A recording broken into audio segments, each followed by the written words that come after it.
السلام علیکم جی، یہ جو آپ کو مناظر نظر آ رہے ہیں یہ اسمگلرز کا روٹ ہے بلوچستان میں۔ یہ نالے میں طغیانی آ جانے کی وجہ سے یہ ساری گاڑیاں حادثوں کا شکار ہوئی ہیں، اور بلوچستان میں اسمگلنگ کس طرح سے کی جا رہی ہے، یہ باڑ کاٹی گئی ہے۔ اور یہ آپ اب گاڑیاں دیکھیں، یہ ہزاروں کی تعداد میں یہاں پہ گاڑیاں، یہ فرٹیلائزر،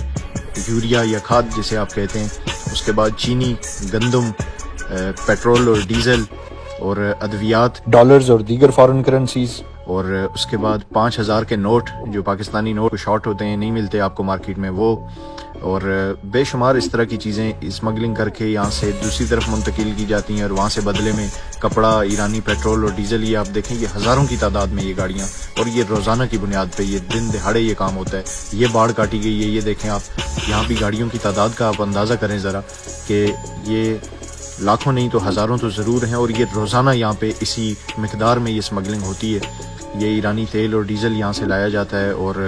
کپڑے جو ہیں وہ لائے جاتے ہیں اسمگل کر کے، نان کسٹم گاڑیاں لائی جاتی ہیں، اس کے علاوہ الیکٹرانکس کے مختلف آئٹمز وہ لائے جاتے ہیں، اور یہاں پاکستان سے جو اس طرف چیزیں جا رہی ہیں تو یہ آپ دیکھیں یہ یوریا اور فرٹیلائزر والی گاڑیاں ہیں، اور یہ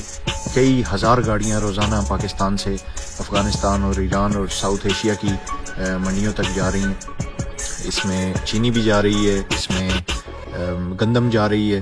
جس وجہ سے پاکستان میں یہ چیزیں شارٹ ہو رہی ہیں۔ اور یہ صرف بذریعہ روڈ نہیں ہو رہا، آپ سمندری حدود اپنی دیکھیں کہ ہم سمندروں میں کتنے محفوظ ہیں۔ یہ اب